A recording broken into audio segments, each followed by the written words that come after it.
시청자 여러분 반갑습니다. JTBC 뉴스룸을 시작합니다. 오늘 뉴스룸은 에이펙을 앞둔 경주의 특설 스튜디오에서 전해드리겠습니다. 정상회의는 사흘 뒤 제 뒤로 보이는 화백 컨벤션 센터에서 개최됩니다. 그에 앞서 내일 한미 정상회담이 열립니다. 아세안 정상회의에서 돌아온 이재명 대통령이 조금 전 이곳 경주에 도착했습니다. 통일교의 선물을 김건희 씨에게 전달할 때마다 김건희 씨와 잘 받았다는 통화를 했다. 김 씨의 주장을 완전히 반박하는 진술을 오늘 건진법사가 법정에서 했습니다. 이후 김 씨 측에서 돌려준다고 했고 말썽이나 사고가 날 거란 생각 때문이라고 밝혔습니다. 현재 교도소의 실태가 적나라하게 담긴 내부의 영상을 JTBC가 단독 입수했습니다. 때리고 부수고 재소자들의 폭행과 욕설이 난무했습니다. 2025년 그 안에서 무슨 일들이 벌어지고 있는지 최초로 공개하겠습니다. 오늘 하루 이곳 경주는 다소 쌀쌀했습니다. 에이펙을 준비하는 관계자들의 움직임으로 매우 분주했습니다. 상점에서 식당에서 마주한 경주 시민들과 관광객들은 기대감에 한껏 부푼 모습이었습니다. 에이펙 정상회의가 끝날 때까지 뉴스룸은 이곳 경주 현장에서 진행하겠습니다. 20년 만에 한국에서 열리는 큰 행사입니다. 이재명 대통령은 조금 전 경주에 도착했습니다.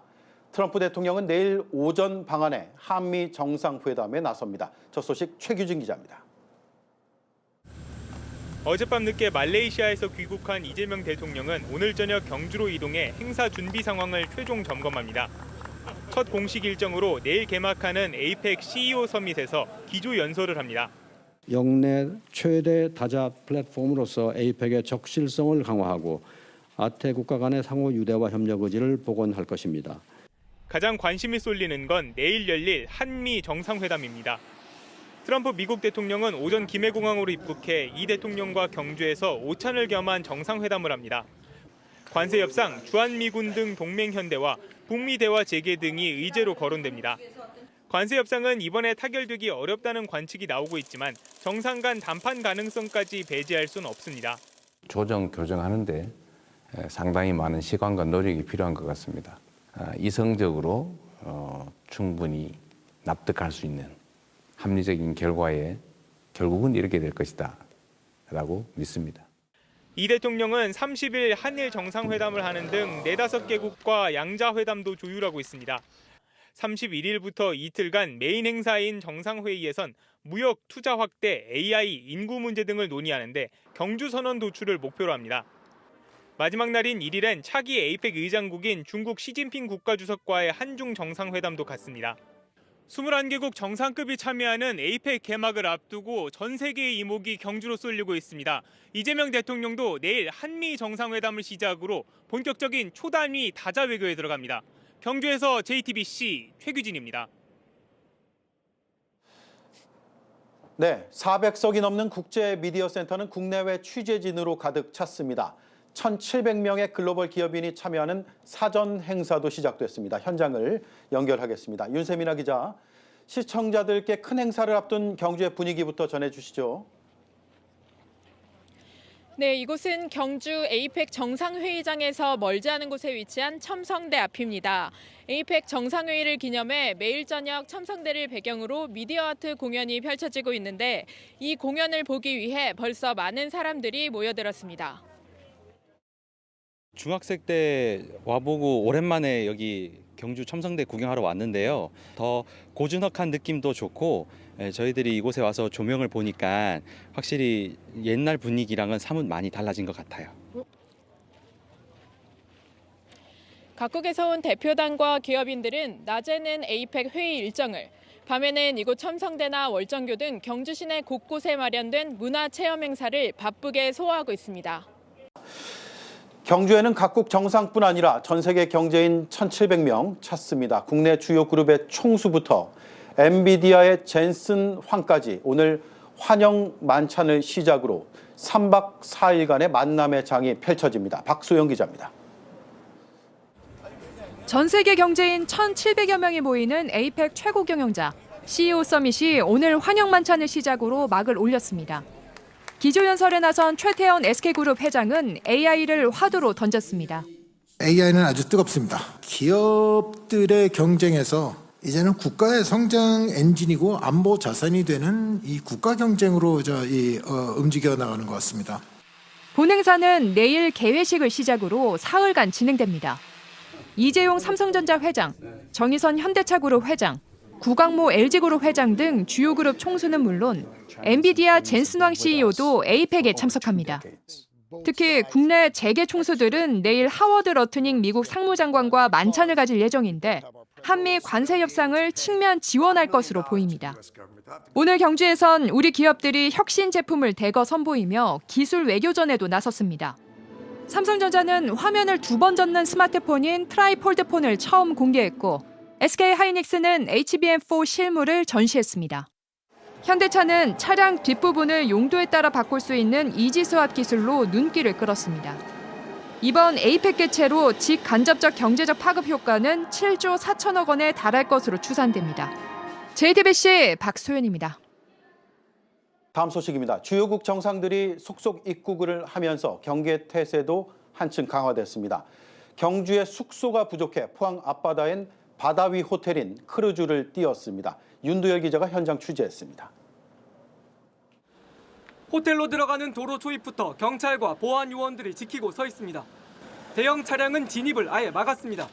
호텔 입구엔 3m 높이 대형 가림막도 설치했습니다. 미국 측은 이 호텔을 통째로 빌렸습니다. 트럼프 미국 대통령이 머무는 것으로 알려진 호텔 로비입니다. 현재 이곳엔 한국인 투숙객은 한 명도 없고요. 에이펙 관련된 미국인 투숙객만 머물고 있습니다. 중국 측이 머물 호텔로 들어가는 길도 마찬가지입니다. 도로뿐 아니라 산길까지 막혔습니다. 길이 있는 거예요, 여기로 올라가면. 호텔 건물 쪽이에요. 떼서 저기까지 여기 갈 거예요. 중국 시진핑 주석이 묵을 것으로 알려진 호텔 앞에는 이렇게 대형 가림막을 세웠습니다. 설치된 커튼을 치게 되면 밖에서 안으로 전혀 들여다볼 수 없게 만들었습니다. 미국과 중국, 일본 등 주요국 정상들은 대부분 경주 보문단지 안 호텔에 묵습니다. 미국이 정상회의장 바로 앞, 일본은 2km, 중국은 6km쯤 떨어져 있습니다. 경주에서 50km쯤 떨어진 포항 영일만 항에도 숙소가 만들어졌습니다. 경주 시내 숙소가 포화 상태가 되자 바다 위 호텔까지 등장한 겁니다. 객실 250개가 있는 크루즈 이스턴 비너스호와 객실 850개를 갖춘 피아노랜드호가 투입됐습니다. CEO 서밋에 참가하는 전 세계 경제인 1,100명이 이 크루즈를 숙소로 사용합니다. 경찰은 오늘 경주를 포함한 경상북도 전체 최고 수준의 비상근무 단계인 가포 비상을 발령했습니다. 자정부터는 보문단지에 민간인 출입이 전면 통제됩니다. JTBC 윤두열입니다. 네, 퇴근 시간이고 귀가 시간인 지금 경주 곳곳에도 이동 차량이 조금씩 더 늘고 있습니다. 경호도 더 삼엄해졌습니다. 트럼프 대통령은 김정은 국무위원장과의 회동 가능성을 다시 한번 말했습니다. 그 강도는 더 세졌습니다. 만날 수만 있다면 일정을 늘릴 수 있다고 했습니다. 대북 제재 해제도 논의할 수 있다고 했습니다. 우리 정부도 북미 회담 가능성을 염두에 두고 있습니다. 박민경 기자입니다. 트럼프 미국 대통령이 김정은 북한 국무위원장과 만남 가능성을 다시 언급했습니다. 서로 개인적 친분이 있다는 점도 강조했습니다. I'd love to meet with him if he'd like to meet. I got along great with Kim Jong-un. I liked him. He liked me. 김 위원장과 만날 수만 있다면 방한 일정도 늘릴 수 있다고 했습니다. But if he'd like to meet, I'm around, and I'll be in South Korea, so I can be right over there. 트럼프 대통령은 북한이 협상장에 나와야 할 이유로 대북 제재를 꼽았습니다. 하루 전 북한을 사실상 핵 보유국이라고 치켜세운 데 이어 협상을 통해 제재를 해제할 수 있다는 뜻을 내비친 겁니다.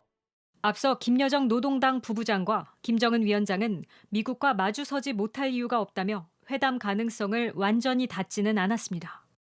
결국 트럼프 대통령이 방한 하루 전까지 러브콜을 보내며 정상회담 군부를 이어가고 있는 만큼 지난 2019년 판문점처럼 깜짝 회동이 있을 수 있다는 분석이 나옵니다. 김정은 위원장이 미국한테 원하는 것 비핵화가 아닌 핵 군축 협상을 해달라라는 그 얘기를 하는 거고, 트럼프 입장에서는 그간에 진행되고 있었던 여러 가지 분쟁을 해결하고자 하는 것을 통해서 자신의 이름을 높이려고 하는 공명심이 분명히 작용한다 생각되고요. 북미 회담 가능성에 대해 정동영 통일부 장관은 가능성보다 필요성이 더 간절하다며 오늘 내일 중 김여정 당 부부장이 입장을 밝힐 수 있다고 내다봤습니다. JTBC 백민경입니다. 네, 다음 소식입니다. 지난주 김건희 씨 재판에서 건진 법사는 목걸이와 샤넬백 전달을 인정했습니다. 그러면서 내 재판에서 말하겠다고 추가 폭로를 예고한 바 있습니다. 오늘 열린 건진 자신의 재판에서 선물을 건넬 때마다 김건희 씨와 통화를 했다고 털어놨습니다. 김건희 씨는 처음엔 꺼렸지만 3번 걸쳐 건너가니 쉽게 받은 것 같다고도 밝혔습니다. 이 말대로라면 선물을 받은 적 없다는 김건희 씨의 주장은 모두 거짓이 됩니다. 연지환 기자가 취재했습니다. 김건희 씨 재판에 증인으로 나와 샤넬백과 그라프 목걸이를 전달했다고 인정한 건진 법사 전성배 씨는 오늘 자신의 재판에선 선물을 건넬 때마다 김 씨와 소통했다고 털어놨습니다. 김건희 씨가 물건을 받은 것을 확인했다며 잘 받았다고 했다는 겁니다. 재판부가 전화통화로 김건희 씨가 받은 걸 알게 됐느냐고 묻자 3번 다 건너간 뒤에 통화했다며 건너갈 때마다 통화했다고 했습니다. 그러면서 김건희 씨가 처음에는 꺼렸는데 3번에 걸쳐 물건이 건너가면서 쉽게 받게 된 것 같다고 구체적으로 전달했을 당시를 기억했습니다. 김건희 씨는 특검 조사에서 목걸이 등에 대해 어떻게 받겠느냐, 받은 적이 없다고 진술했습니다. 전달자인 건진의 말이 사실이라면 이 진술은 신빙성이 없어지는 겁니다. 특검 측은 전 씨로부터 제출받은 구두와 가방, 그라프 목걸이 사진도 법정에서 공개했습니다. 사용감이 있냐는 재판부의 질문에 특검 측은 신발은 스크래치가 나 있고 가죽도 사용감이 있다고 밝혔습니다. JTBC 연지환입니다. 윤석열, 김건희 부부가 박완수 경남지사의 공천에 개입했다. 명태균 씨가 경남도청 국감장에 출석해 폭로했습니다.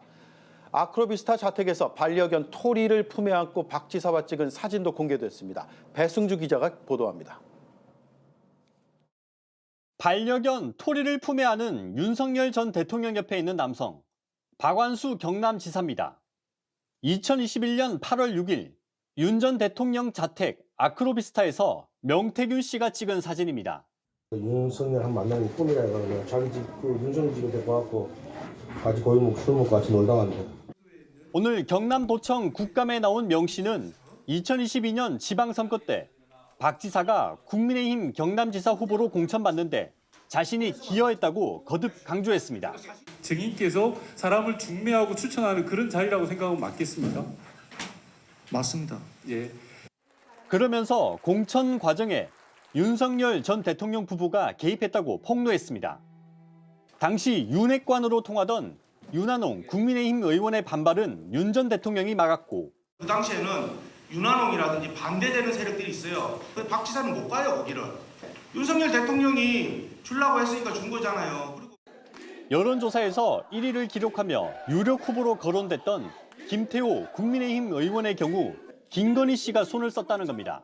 김태호는 김건희 여사. 그다음에 내가 그래서 김태호하고 통화를 해요. 그래서 정리된 건데 뭘. 박 지사는 명 씨 소개로 윤 전 대통령을 만난 건 사실이지만 자신은 경선에서 승리해 공천을 따냈다며 명 씨 주장은 사실이 아니라고 반박했습니다. 이후에도 공천 개입과 관련한 질의가 이어지자 불편한 심기를 드러냈습니다. 제가 국민을 대표해가지고 국민들이 아니 지금 신문하고 수사하는 거 아닙니까 지금? 이게 국정감사장입니까? 박 지사는 지난해 8월 경남 거제를 휴가 온 윤 전 대통령에게 자신이 충성을 맹세했다는 의혹은 사실이 아니라고 했습니다. JTBC 배승주입니다. 순직해병 수사 외압 의혹의 핵심 인물 임기훈 국방대 총장이 특검 조사 기관에 명예 전역을 신청했습니다. 하지만 부적합 판정을 받았습니다. 지난해엔 임성근 전 사단장, 올해는 계엄버스에 탔던 김상환 육군본부 법무실장도 명예 전역을 신청해 논란이 됐습니다. 유선희 기자가 취재했습니다. 임기훈 국방대 총장은 지난달 24일 순직해병 특검에 소환돼 조사를 받았습니다. 윤석열 전 대통령이 수사 기록 회수와 재검토 직접 지시하신 거 맞나요? 특검에서 답변을 하겠습니다. 최상병 순직 사건 당시 대통령실 국방비서관이었던 임 총장은 해병대 수사 결과를 대통령실로 전달하고 사건 회수 과정에 관여한 혐의를 받는 외압 의혹의 핵심 인물입니다. 그런데 임 총장이 특검 조사가 한창이던 이날 출석 바로 이틀 전 명예 전역을 신청했던 것으로 확인됐습니다. 국방부는 한 달 만에 부적합 판정을 내렸습니다. 지난해 7월엔 공수처 수사를 받던 임성근 전 사단장이 명예 전역을 신청했다가 거부됐습니다. 지난주엔 12.3 내란 사태 당시 이른바 개엄 버스에 탔던 김상환 육군본부 법무실장이 국방부 감사 중에 명예 전역을 신청했다는 사실이 JTBC 보도로 드러나 논란이 됐습니다. JTBC가 입수한 국방부의 2025년 명예 전역 시행 계획 문건에는 감사나 수사, 조사를 받고 있으면 선발에서 제외된다고 강조돼 적혀 있습니다. 군 생활을 수십 년 한 이들은 거부될 가능성이 크다는 걸 알면서도 명예 전역을 신청한 것으로 보입니다. 연금에 영향을 주기 때문에 빨리 명예 전역을 해서 개인적인 이득을 취하자. 이거 외에는 설명이 안 되는 거거든요. 정년을 1년 이상 남긴 장성급의 경우 명예 전역을 하면 수천만 원대 수당도 받습니다. JTBC 유선입니다. 막바지에 접어든 이번 국정감사는 쇼츠 국감이라는 말을 남겼습니다. 정책 검증보다 쇼츠 제작에만 몰두한다는 뜻이죠. 그러다 보니 국회 보좌관들 사이에선 쇼츠 조회수를 올려주기 위해서 좋아요 품앗이방이 생겼고 여기서 튀겨달라는 은어로 소통한다고 합니다. 김필준 기자가 취재했습니다.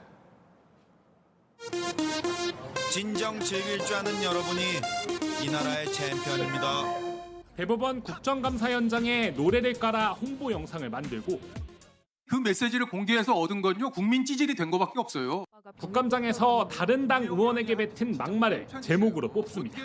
여야 모두 쇼츠 국감이라고 상대를 비판했지만 대법원 청사는 질의와 검증의 현장이 아니라 음악과 자막이 펴진 홍보 배경이 되었습니다. 맞아요. 이게 유튜브 송출의 피해가 여기서 제가 드러나는데요.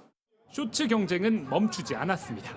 올해 국감 소재 쇼츠 평균 조회수는 5만 회, 조회수, 좋아요 수 경쟁이 가열되면서 서로 품앗이를 하는 단체 대화방도 생겼습니다. 의원 보좌진 약 200명이 들어가 있는데 유튜브 쇼츠 주소와 함께 국감 준비 바쁘시겠지만 튀겨달라는 글이 올라옵니다. 또 다른 사람도 쇼츠 공장 가동 중입니다. 바삭 부탁드린다고 말합니다.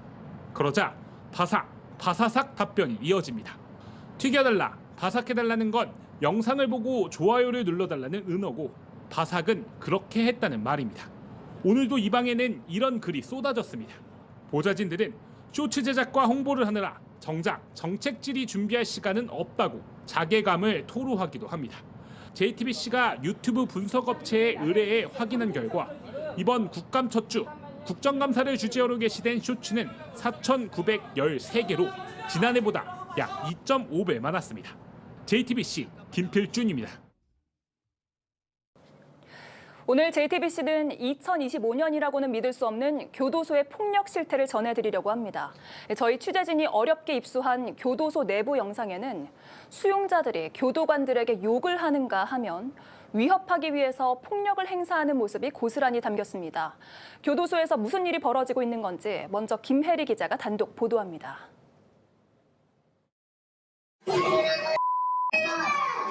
한 수용자가 수용실 문 너머 교도관을 향해 욕설을 쏟아냅니다. 소리를 지르면서 문에 머리를 박고 창문으로 식판까지 내던집니다.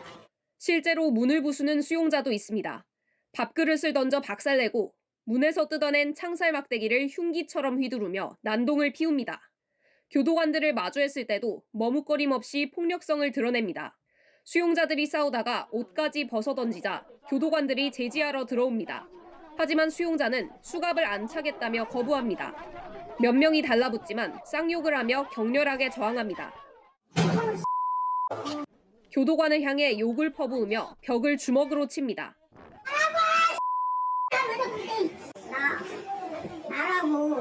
포박돼 연행되는 와중에도 내가 뭘 잘못했냐며 욕을 퍼붓습니다. 사진 속 교도관은 얼굴과 목에 손바닥만한 할퀸 자국이 남았습니다. 제가 교도관이니까 이런 일이 있을 수 있다. 에이, 운이 없었지 뭐 하고 그냥 지나갔었는데 불과 4개월, 5개월 만에 제가 있는 수용동에서 똑같이 또 제가 너무 존경하는 계장님들이랑 그리고 동료들이 다치니까 이제 못 보겠더라고요. 그때 봤던 장면들이 트라우마처럼 계속 천천히 지나가는 거예요. 자해 상황도 끊임없이 이어집니다.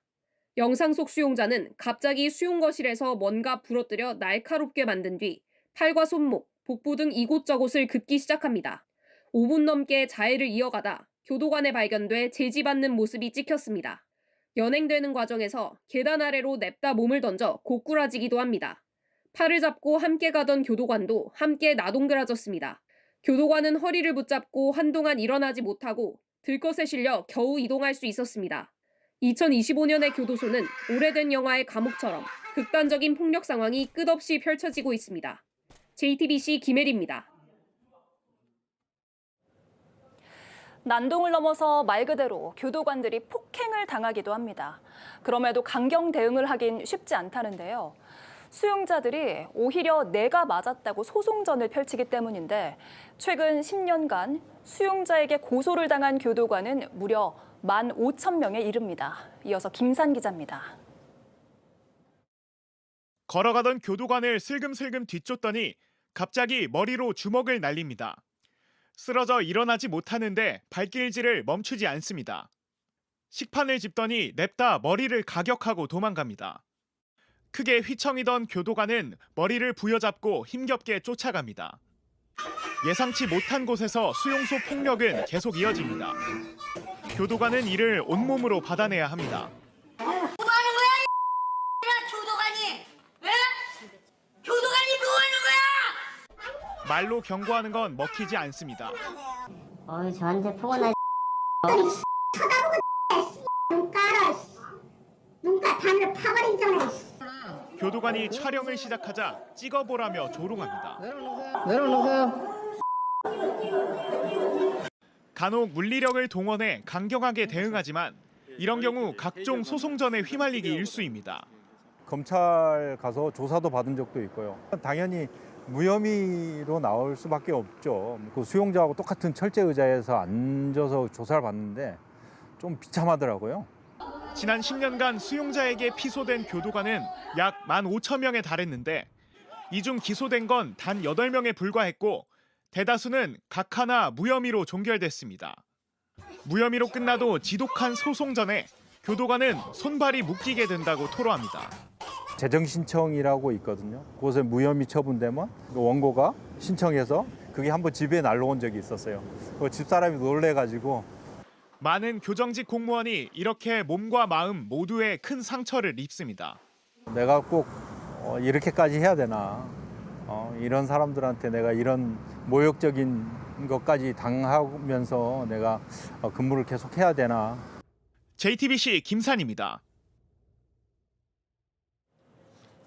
이런 문제가 생기는 가장 근본적인 원인으로 교도소 과밀 수용이 꼽힙니다.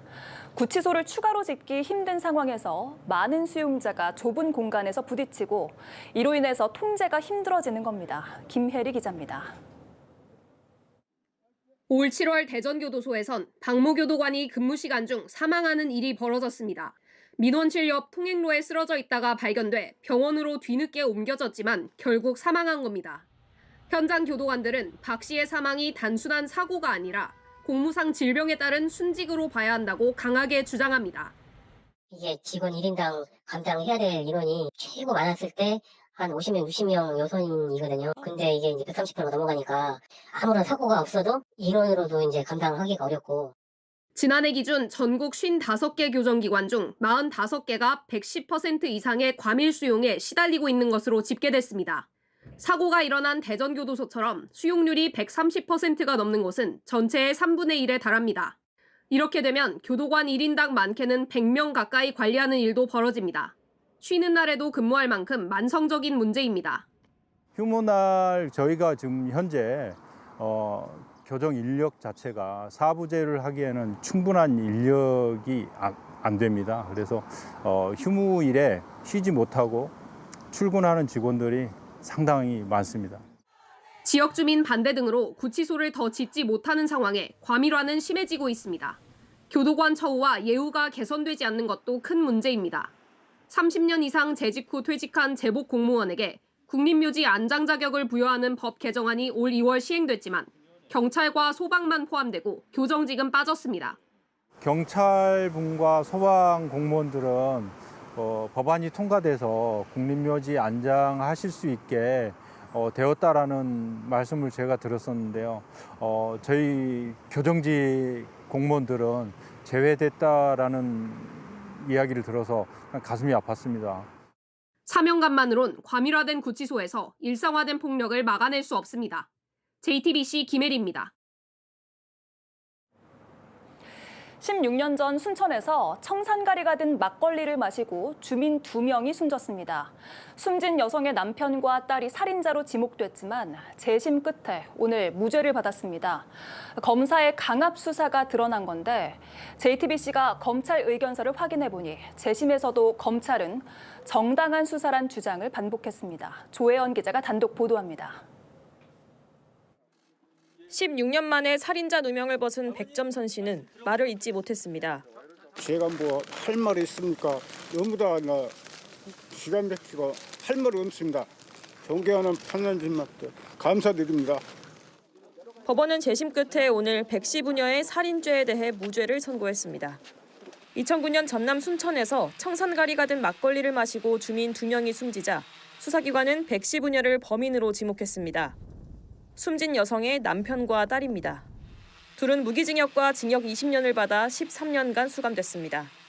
거의 유일한 증거는 자백이었지만 조사 영상엔 강압과 유도신문 정황이 담겨 있습니다. 거의 다 혼자 네가 안 했다고 생각을 열받지. 아빠는 자기가 직접 죽었지 않았지. 의원을 가장하고 싶었고. 백 씨는 그를 몰라 진술서를 볼 수 없고 딸의 지능은 평균에 크게 못 미칩니다. JTBC가 입수한 의견서를 보면 검찰은 재심에서도 정당한 수사라고 주장했습니다. 진술의 애매함을 논리에 따라 추궁한 것으로 볼 여지가 있다거나 아버지가 범행을 부인하는 것을 두려워하는 딸을 안심시켜주는 것으로 볼 여지도 있다는 겁니다. 하지만 법원은 받아들이지 않았습니다. 재심 재판부는 검찰이 유도신문을 반복하며 답변을 받아냈고 장시간 조사로 피고인들을 압박했다고 못 박았습니다. 검찰은 부녀의 성관계가 들통난 게 범행 동기라고 했지만 법원은 성관계 자체를 인정하지 않았습니다. 외롭고도 지난한 시간을 견뎌온 우리 백점선 부녀가 끝내 이뤄낸 진실의 승리입니다. 검찰은 검토를 거쳐 상소 여부를 결정하겠다는 입장입니다. JTBC 조혜연입니다. 지게차 학대 사건이 알려진 후 대통령까지 나서 경고를 했지만 이주 노동자 인권 침해 사례는 끊이질 않습니다. 건강이 나빠져 작업장을 바꿔달라고 이주 노동자가 무릎을 꿇어도 업주 측은 콧노래까지 부르며 무시하기도 했습니다. 강희연 기자입니다. 기계음 가득한 왁스 제조 공장. 22살 베트남 노동자가 시꺼먼 화학용액을 통에 나눠 붓습니다. 일자리를 찾아 지난해 8월 한국에 왔는데 독성 물질을 매일 접한 탓인지 1년도 채 안 돼 매일 코피를 쏟기 시작했습니다. 병명은 부비동염. 당분간 현재 업무가 불가하다는 진단을 받았습니다. Nên là tôi đã quỳ xuống và tôi đã xin giám đốc bằng mọi cách để giám đốc có thể giúp đỡ tôi, nhưng họ cũng không hề quan tâm tôi chút nào. 다른 사업장에서 일할 수 있게 허락해달라고 했지만 소용없었습니다. 도와주세요. 아이 도와주긴 놔둬가 지가 하는 베트남 다 그냥 너 다 힘들어 너 때문에. 사장의 가족도 콧노래까지 부르며 철저히 무시했습니다. 사장님, 빠꾸에 싹 씹어요.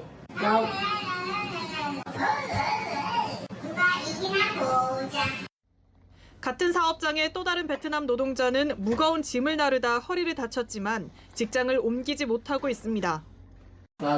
Tôi cảm thấy rất là bất lực và bất an về suy nghĩ là không làm được ở đây nữa vì tôi còn nhiều cái để mà lo nghĩ về cho gia đình nữa. Tôi muốn ở bên đây lâu và làm được kinh tế để mà lo được cho gia đình mọi người. 이주 노동자들이 사업장을 바꾸려면 기존 사업주의 허가를 받거나 정부에 자신이 입은 피해를 직접 입증하도록 한 고용허가제가 족쇄가 되고 있다는 지적입니다. 노동자가 근데 어떻게 입증하겠어요? 외국인 노동자를 무시할 수 있는 함부로 대해도 되는 그런 그 법을 2004년 제도 도입 이후 노동계는 줄곧 폐지를 요구하고 있지만 불법 체류 급증 등에 대한 우려로 논의가 진전되고 있지 않은 겁니다. 문제의 왁스 제조업체 측은 노동자들과 잘 해결해 나가고 있다는 입장을 밝혔습니다. JTBC 강현입니다. 경주의 날이 완전히 저물었습니다. 기온이 많이 떨어졌습니다. 그럴수록 에이펙 행사장과 경주의 관광지들은 아름다운 불빛을 더 뿜어내고 있습니다. 저희 스튜디오 밖에선 여전히 분주한 준비의 모습도 보입니다. 경주는 에이펙 기간 자율주행 버스와 AI 통역 같은 첨단 기술로 손님을 맞이하고 있습니다. 확장 현실, XR이 적용된 버스가 유적지를 누비기도 합니다. 조보경 기자가 취재했습니다.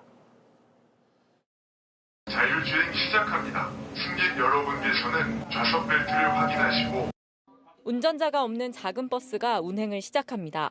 최대 8명이 탈 수 있고 시속 40km까지 낼 수 있는 로이입니다.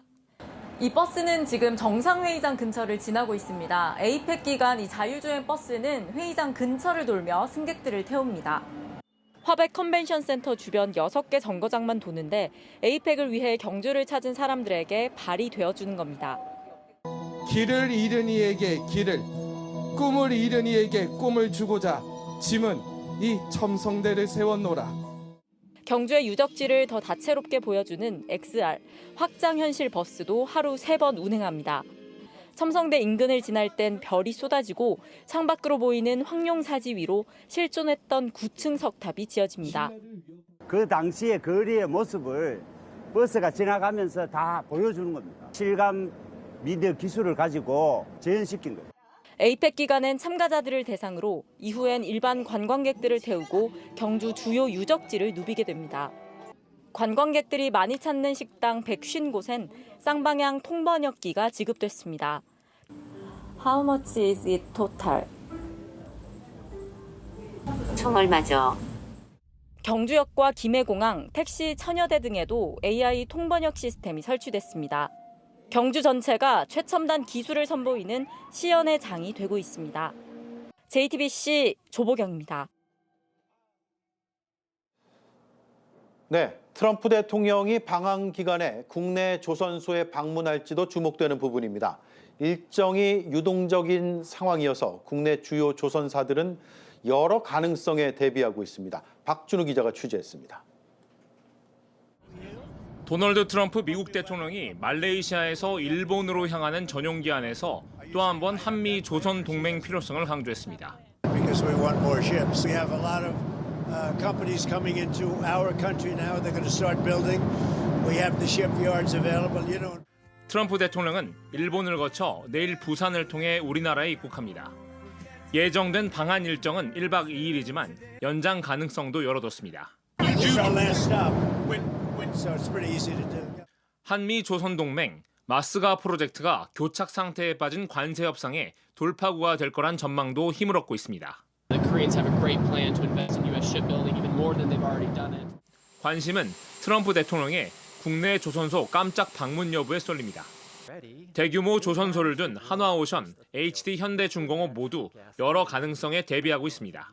So we are fully ready to be a facilitating partner in this American naval renaissance, working closely with leading innovators in this transformative endeavor. 한화의 김동관 부회장, 최근 취임한 HD현대 정기선 회장 모두 내일 하워드 러트닉 미 상무장관과 만찬 회동을 가지는 만큼 마스가를 둘러싸고 어떤 얘기가 오갈지 주목됩니다. JTBC 박준호입니다. 오늘 트럼프 대통령은 일본에서 다카이치 총리와 첫 정상회담을 했습니다. 두 정상은 함께 핵 추진 항공모함에 올랐습니다. 화기애애한 분위기도 연출됐습니다. 도쿄로 가보겠습니다. 정원석 특파원, 트럼프 대통령이 몇 시간 뒤면 한국으로 떠나는데 지금은 뭘 하고 있습니까? 네, 내일 방한을 앞둔 트럼프 대통령은 미 대사관 공저에서 일본 재계 인사들과 리셉션 만찬을 갖고 있습니다. 미국 내 투자를 약속하거나 확대하려는 일본 기업들을 격려하는 자리입니다.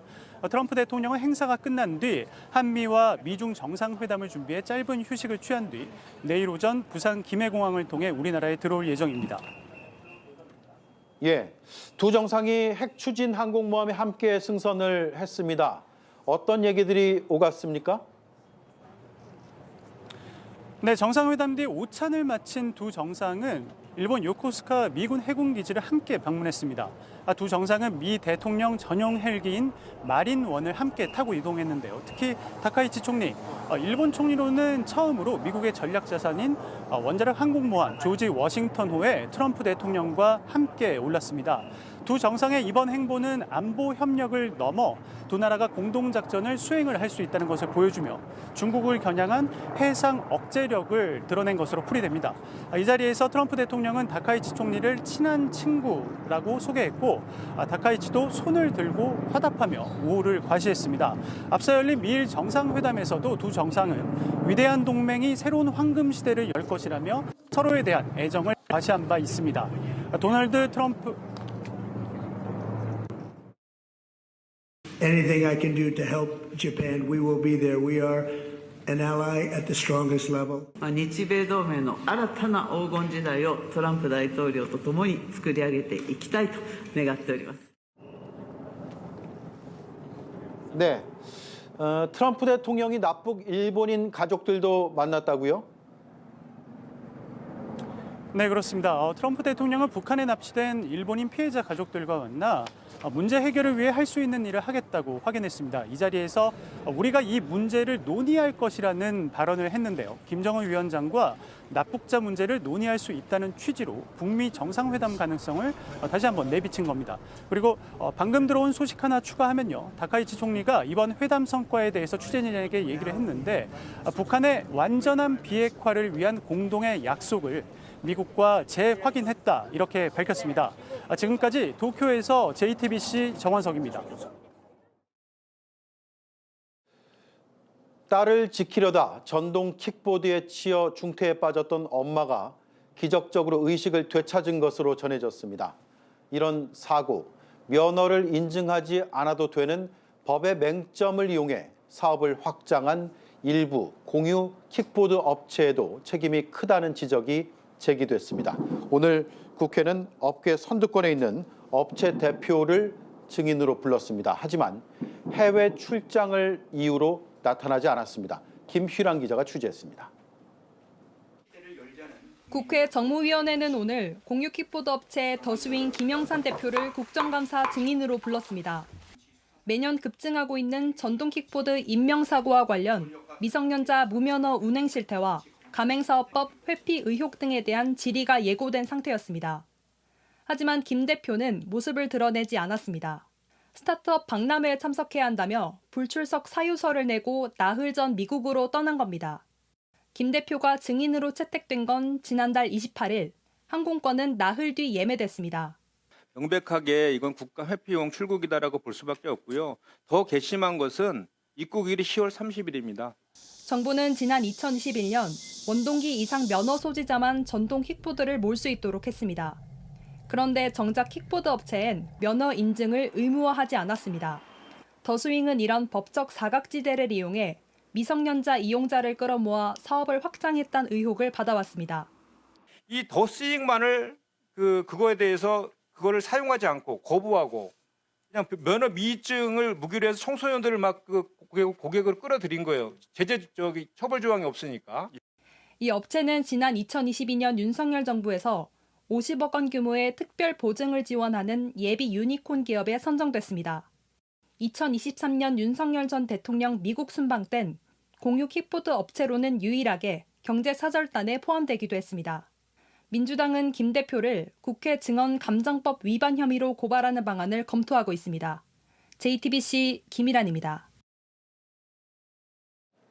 저희가 공유 킥보드 업체 더스윙 측의 면허 미인증 시스템에 대한 입장을 물었습니다. 면허를 인증하지 않아도 되는 킥보드는 파트너 점주들이 운영하는 거라며 본사가 면허 인증을 강제할 수 없다고 설명했습니다. 하지만 파트너 점주를 모집할 때는 면허 확인은 의무가 아니라고 했습니다. 양빈영 기자가 취재했습니다. 공유 킥보드 업체 더스윙 측은 JTBC에 원동기 이상 면허가 있는 미성년자만 전동 킥보드를 몰 수 있다고 설명했습니다. 의식 2년도부터 면허를 금지하기 시작했어요. 직영으로 운영을 해서는 면허 없으면 위성에서 탈 수가 없고요. 이에 취재진은 면허 없이도 이용이 가능했다고 다시 물었습니다. 근데 저희가 해보니까 면허 등록 없이도 탈 수는 있더라고요. 그때도 서울도 이천 가는 이쪽에서 하시는 파트너분이 있어요. 가맹사업법은 아니고 이제 저희 거를 가져다가 쓰시는 분들이신데 그분들은 조금 임의로 하세요. 본사 직영은 면허를 확인하고 있지만 파트너 점주들이 임의로 운영하고 있다며 사실상 책임을 돌린 겁니다. 더스윙 측은 재차 보내온 입장문에서도 전동 킥보드 기기를 빌리거나 사서 운영하는 파트너 점주들이 면허 인증 여부를 선택할 수 있다며 본사 소유 킥보드라도 가맹 사업자가 아니기 때문에 본사 방침을 강제할 수 없다고 했습니다. 하지만 정작 파트너 점주들에게 면허 확인은 의무가 아니라며 사업 참여를 유도한 건 더스윙 측이었습니다. 실제로 면허가 없다고 해서 아예 타지 못하게 막고 있지는 않습니다. 등록은 당연히 요청은 계속해서 저희도 하고요. 근데 없어도 탈 수는 있습니다.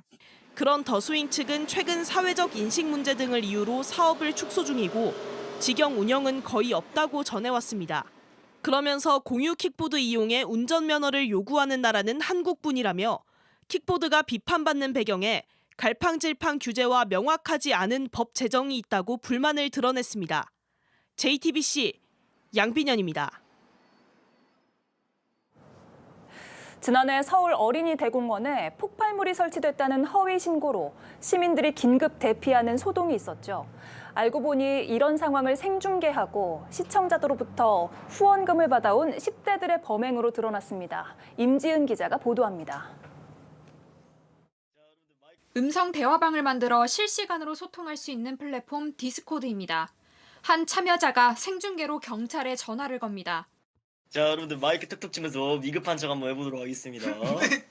위급할 때 쓰는 모스부호처럼 두드리며 속삭입니다.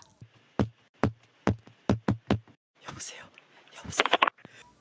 경찰은 실제 위급 상황으로 인식해 응답합니다. 여보세요. 말을 못한 상황이에요? 말을 못하는 상황이면 2번 두드리세요. 2번. 혹시 지금 뭐 폭행이나 이런 거 지금 당하고 계신가요? 실시간 채팅창에는 조롱이 쏟아집니다. 아, 진짜 어떻게 잡을 건데 지금 필리핀 번호라 여러분들 안 잡혀요. 죄송한데. 디스코드 서버 운영자인 10대 남성과 대화방 참여자인 10대 남성은 이런 방식으로 허위 신고를 반복하며 시청자로부터 후원금을 받아왔습니다. 여러분들 공지사항에 계좌번호가 있습니다. 후원 부탁드려요. 지난해 9월 서울 어린이대공원에 폭발물을 설치했다는 신고도 이들의 범행으로 드러났습니다. 당시 경찰과 소방인력 등 140명이 출동했고 현장 수색은 다음 날 아침까지 12시간 동안 이어졌습니다. 서울경찰청 사이버수사대는 신고 방송을 주도한 서버 운영자를 위계 공무집행 방해 혐의로 구속 송치했고 범행에 가담한 대화방 참여자는 불구속 상태로 검찰에 넘겨졌습니다. 경찰은 사회적 피해가 큰 허위 신고에 대해선 구속 수사 원칙을 따르고 민사상 손해배상 청구도 검토하겠다고 밝혔습니다. JTBC 임지은입니다. 아파트 엘리베이터나 복도처럼 공용시설에서 쓰는 전기는 주민들 관리비에 나눠서 청구됩니다. 대형 통신사들도 이 전기를 쓰고 있는데 일단은 주민들에게 비용을 떠넘겼다가 항의를 해야 돌려주는 일이 끊이지 않고 있습니다. 임지수 기자가 취재했습니다. 인천 빌라에 사는 정모 씨는 지난해 우연히 건물 통신함에서 공용전기를 쓰고 있는 장비들을 발견했습니다. 저희가 허락하지도 않고 동의를 안 했는데도 무단으로 전기를 사용하고 있었던 거고요. 인터넷 신호를 여러 집으로 나눠주는 분배기부터 집안에 설치해야 하는 모뎀까지 모두 공용전기를 사용해 주민들 관리비로 나가고 있었던 겁니다. 고객센터에 전화가 걸어서 당신들이 전기도둑질한 것에 대한 청구를 요구한다라는 말을 했었죠. 정 씨가 항의하자 업체들은 합의서를 내밀며 몰래 써온 수십만 원대 전기요금을 정산해줬습니다. 주변 다른 빌라들도 마찬가지였습니다. 여기 이 건물이 KT한테 100만 원을 받은 건물이고요. 분배기가 앞에 있는 건 SK, 요 뒤에 있는 건 KT로. 이들 업체들이 사용한 공용전기 사용 금액은 지난해 KT 421억 원, SKB 296억 원, LG U 플러스 197억 원, LG 헬로비전 121억 원입니다. 문제는 10여 년간 이어진 문제 제기에도 주민들이 알아채고 항의할 때까지 버티는 경우가 아직도 있다는 겁니다. 한 통신사 관계자는 전체 공용 전기 요금 중 그런 경우는 1% 수준이라고 해명했습니다. 업체들은 담당자가 바뀌거나 실수로 누락될 수 있다는 입장이지만 그 피해는 고스란히 주민들에게 돌아가고 있습니다. 적발돼도 위반하는 게 남는 장사가 되다 보니 10년 넘게 방치된 겁니다. 이런 행태를 뿌리 뽑겠습니다.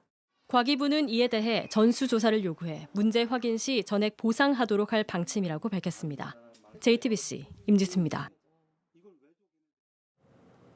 금융당국이 오늘 NH투자증권을 압수수색했습니다.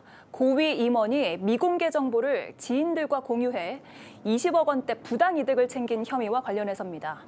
이재명 정부가 경고해온 주가 조작 패가 망신 두 번째 사례입니다. 전다빈 기자가 전해드립니다. 금융당국을 주축으로 한 주가 조작 근절 합동대응단이 오늘 오전 NH투자증권을 압수수색했습니다. 고위 임원 A씨가 공개 매수 관련 미공개 정보로 약 20억 원의 부당이득을 챙겼다는 혐의입니다. 고위 임원은 한 분이고요. 다른 직원 연루 가능성에 대해서 계속 조사할 예정입니다. 이걸 공유한 혐의가 있습니다. 합동대응단은 A씨가 2년여간 11개 상장사의 공개 매수 정보를 가족, 직장 동료 등 4명에게 전달한 걸로 파악했습니다. 공개 매수 사실이 알려지기 전 해당 주식을 사들였다가 주가가 오르면 전량 되파는 방식입니다. 경영권 확보 등을 위해 장외에서 불특정 다수에게 주식을 사들이는 공개 매수는 호재로 여겨집니다. NH투자증권은 2023년부터 올 상반기까지 진행된 공개 매수 55건 중 절반이 넘는 28건을 주관했습니다. 합동대응단은 공개 매수 전후 A씨와 혐의자들 간 거액의 돈 거래가 이뤄진 점, 또 혐의자들이 차명 계좌 등으로 감시망을 피하려 한 점 등도 포착했습니다. 이번 강제 수사는 이재명 정부가 경고한 자본시장 불공정 거래 척결 두 번째 사건입니다. A씨가 혐의를 부인하고 있는 걸로 알려진 가운데 내부 통제를 둘러싼 증권사 책임론도 제기됩니다. NH투자증권 측은 사실관계를 규명하는 데 만전을 기하겠다고 밝혔습니다. JTBC 전다빈입니다. 국립중앙박물관 앞에 길게 늘어선 줄이 이젠 낯설지 않죠. 이미 역대 최다 관람객인 500만 명을 넘어섰는데 너무 많은 사람들이 몰리다 보니 내년엔 온라인 예약을 시작하기로 했습니다. 박물관이 그동안 고민하던 유료화 준비에 나선 겁니다. 강나현 기자입니다. 온 지 100년이 된 거는 같아요. 100일은 아니고. 박물관이 용산으로 옮겨온 지 딱 20년인 오늘 취임 100일을 맞이한 유홍준 관장. 올해 관람객 500만 명을 넘어선 대기록 앞에서 기쁨 대신 걱정부터 내비쳤습니다. 이것을 어떻게 유지하느냐 하는 것보다 더 큰 과제는 저에게 없었습니다. 안전하고 쾌적한 관람 환경이 더욱 중요해진 가운데 유 관장은 내년 상반기 안에 유료화 준비를 시작하겠다고 밝혔습니다. 첫 단계로 고객 관리 통합 시스템을 먼저 운영을 해보려고 합니다. 예약제와 현장 발권 시스템을 갖추는 겁니다. 내년엔 현장에서도 표를 받을 수 있지만 절차가 하나 생깁니다. 그냥 박물관에 와가지고 티켓을 빼는데 티켓 값은 무료입니다. 그분에 관한 간단한 정보를 넣어서 받으면은 우리가 정확한 통계를 가질 수가 있기 때문에 지금처럼 입장할 때 직원들이 파악하는 차원을 넘어 성별과 연령, 국적 등 관람객에 대한 체계적인 통계부터 만들겠다는 겁니다. 이렇게 모은 통계를 바탕으로 입장료 수준과 무료 대상, 재관람 혜택 등 구체적인 내용은 내년 공청회를 통해 결정합니다. 현재 박물관은 특별 전시와 일부 공연을 제외하면 모든 입장료가 무료입니다. 박물관은 최근 큰 호응을 얻은 분장 대회도 전국 단위로 확대할 방침입니다. 내년도에는 13개 지방박물관의 예선을 거쳐서 서울에서 결선 대회를 할까. JTBC 강나현입니다.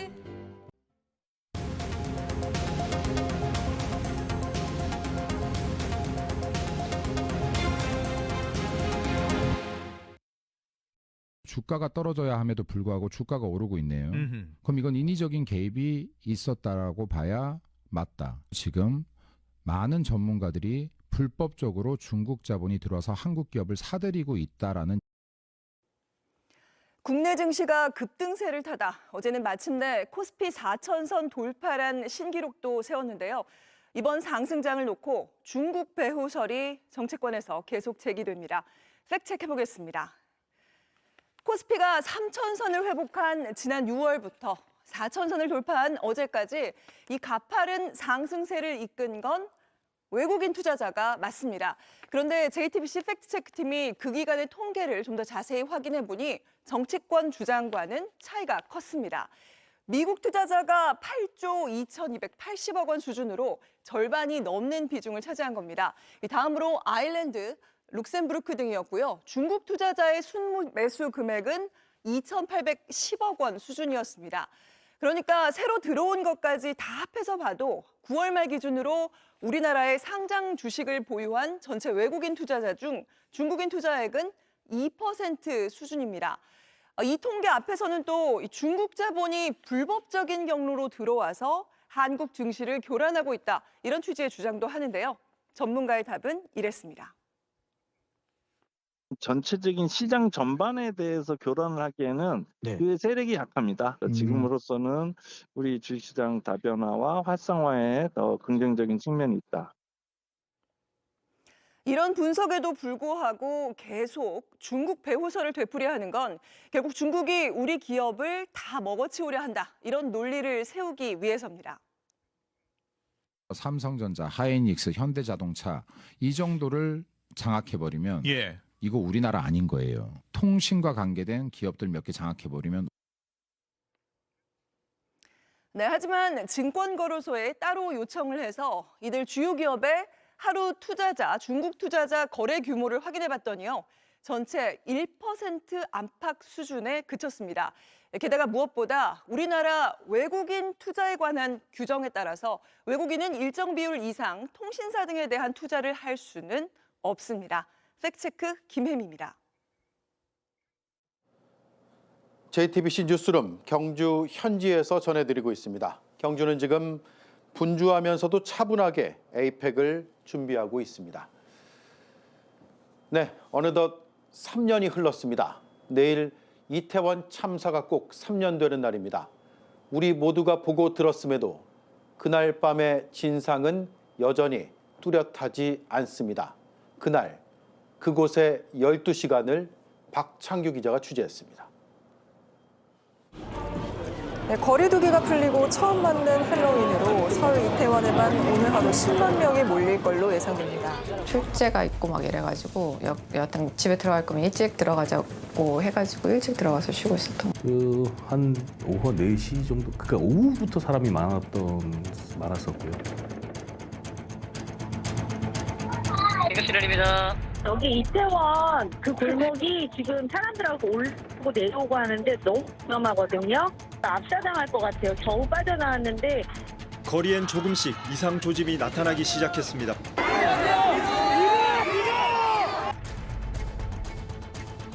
(10시까지) 됐었는데 젊은 여인이 하나가 갑자기 시도 들은 거야.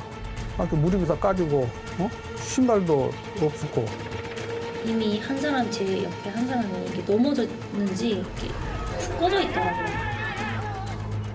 임계점을 넘었고 악몽이 시작됐습니다. 발이 안 닿는 거예요. 너무나 무섭게 밀었고 압력을 받았기 때문에 장이 그때 끊어지는 거 아닐까. 지구대에서 한 6, 7분이 막 해밀턴 호텔 쪽으로 달려가시더라고요. 그 출동했던 신고 직원 중 한 명이 급하게 무전을 쳤습니다. 그때 소음 때문에 묻혀서 잘 안 들렸고 지원해달라고 했습니다. 지원. 다급하게 소리쳤습니다. 달려간 대원 앞에 기이한 광경이 펼쳐졌습니다. 이태원에서 평소 벌어지는 위급한 그런 폭행 사건일 거라고 생각했는데 처음 눈에 들어온 거는 그 골목에 사람들이 좌우로 껴 있었고 상체만 저를 쳐다보고 있는 그런 광경이었습니다. 어마어마한 사람들이 내 앞에 벽처럼 진짜 그냥 벽에 그냥 사람들이 박혀 있는 것처럼 되어 있는데. 자, 용산역 여기 용산 하나. 사실 손만 이렇게 나와 있고 몸은 어디에 있는지도 얼굴은 보이지도 않고. 안 되고 지금 실패 환자가 너무 많아서 포기할 사람 포기하고 살릴 수 있는 사람부터 살려야 되겠네. 오로지 생각하는 거는 무조건 빼야 되겠다. 그 생각밖에 없었고 어느 순간 시간이 얼마나 흘렀는지 모르겠지만 팔 다리가 다 떨릴 정도로 이제 아예 손가락에 힘이 들어가지를 않았습니다. 절대 포기하면 안 돼요. 막 이렇게 얘기했던 분들이 한 5분 뒤에 이쪽을 보면 아까 제가 막 머리를 넘겨드렸던 분, 손 잡아드렸던 분, 이 의식이 없는 거예요. 여기 안 돼요. 너무 늦었어. 미안해요, 안 돼요. 미안. 희생자는 급격히 늘었습니다. 제가 갔을 때는 이미 이제 그 일반인 CPR이나 이런 거는 멈춰 있는 상태였고 훨씬 더 많이 이제 시신들이 있었고. 그냥 덮을 거라도 찾아갖고 좀 덮어주세요. 도 물고 있는 친구였는데도 옆에 있던 여자친구가 제 친구 좀 살려주세요. 그래서 어쩔 수 없이 심폐소생술을 했지만 1, 2분 정도 심폐소생술 하다가 미안해요. 친구분은 아무래도 돌아가신 것 같아요. 삶과 죽음은 계속 엇갈렸습니다. 괜찮아요? 움직일 수 있어요? 알아요. 이 사람. 소식이 퍼졌고 가족들이 달려오기 시작했습니다. 동생 남자친구 전화가 왔는데 그냥 빨리 이태원으로 오라 그런다. 뭔가 좀 저는 개인적으로 불안해서 엄청 밟으면서 달려가기 시작했거든요. 비현실 같은 현실, 받아들이기 어려웠습니다. 폐업을 해가지고 리모델링 전에 약간 그런 2층짜리 건물로 처음으로 시신 안치소로 정했어요. 망자 가지 마요. 누가 가래요? 아까 여기 여자 망자 가지 마요. 여기 환자 많이. 시스템은 없었고 현장은 혼란했습니다. 이제 아버지가 뭐 기자분들 붙잡고 여쭤보고 경찰관 붙잡고 뭐 하다 보니까 그럼 이제 어디로 옮기는 거냐고 물어보니까 또 모른대요, 아무도. 날이 밝았고 가족들은 희생자를 찾아 병원을 헤맸습니다. 어느 병원으로 갔고 이런 것들을 현장에서 기록들을 써서 하게 되어 있는데 사실 전부 다 사망했기 때문에 정보를 알 수가 없었어요. 그 골목 앞엔 꽃이 쌓이기 시작했습니다. 현장에 도착한 대통령은 여기서 이렇게 많이 죽었냐며 의아해했습니다. JTBC 박창규입니다. 참사 뒤 처벌을 받은 고위공직자는 단 한 사람도 없습니다. 오히려 현장에서 사투를 벌인 대원들에게 모든 책임이 전가됐습니다. 이어서 이한길 기자입니다. 경찰이나 소방 인력이 미리 배치함으로써 해결될 수 있었던 문제는 아니었던 것으로. 참사 다음 날 주무장관은 막을 수 없었던 일이라고 말했습니다. 좁은 지역에 13만 명이 모였고 애초에 경비 인력을 배치해 대비했어야 합니다. 하지만 서울 시내 기동대는 모두 용산 대통령실 앞에 있었습니다. 집회 시위 큰 집회 시위 때문에 기동대 여력이 없을 것이라는 것. 왜냐하면 예상은 했어요. 왜냐하면 과연 우리한테까지 올 수 있을까라는 생각. 이태원 도로는 오후부터 인파와 자동차가 뒤엉켰습니다. 교통사고, 폭행, 성폭력, 화재 신고가 쏟아졌습니다. 이 모든 상황을 이태원 파출소 10여 명이 감당해야 했습니다. 우리 112 신고가 떨어지는 데마다 우리가 울리는 게 있습니다. 울리는 소리, 벨이 있습니다. 띵동 띵동 하면서 계속 울리니까 그것조차도요. 계속. 현장 대원들은 그 밤 사투를 벌였습니다.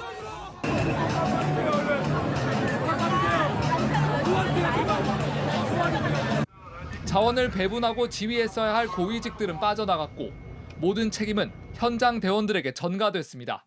112 신고를 처리하는 현장의 대응은 미흡했다는 판단을 했습니다.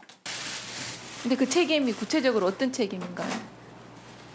여러 가지 지금 큰 희생이 난 것에 대한 제 마음의 책임입니다. 대통령은 참사가 아닌 사고, 희생자가 아닌 사망자라 부르라 지시했습니다. 그냥 막연하게 다 책임져라. 그거는 현대사회에서 있을 수 없는 일이에요. 3년이 지났지만 현장 대원들은 여전히 수사와 재판을 받고 있습니다. 기동대를 이태원에서 그렇게 기다렸는데 없었는데 기동대인지 지키는 분들이 거기 이렇게 몰려서 걸어가더라고요. 대통령 있는 거기 삼각지. 처벌받은 고위 공무원은 없습니다. JTBC 이한길입니다. 오늘 제가 이겼으니 저보고 쏘라고 기자 그래서 제가 흔쾌히 쏘겠다고 했었던 것 같습니다. 안세영 선수가 조금 전 귀국하며 남긴 말입니다. 프랑스 오픈 결승에서 중국의 왕즈이를 꺾고 소셜미디어에 다음에 저녁 식사를 사겠다는 말을 하게 된 그 배경을 설명한 건데요. 안세영에게는 왜 안 되느냐며 분노하던 중국 언론도 이 메시지는 훈훈하게 소개했습니다. 올해 벌써 9번의 우승, 올해의 선수상도 당연해 보이는데 이런 대답이 돌아왔네요. 솔직히 말해서 베스트 드레스상도 한번 받아보고 싶어서 좀 준비는 하지만 늘 안 되더라고요. 골대까지 40m 정도 될까요? 여기서 때린 중거리 슛, 발등에 얹힌 공이 아름다운 포물선을 그렸습니다.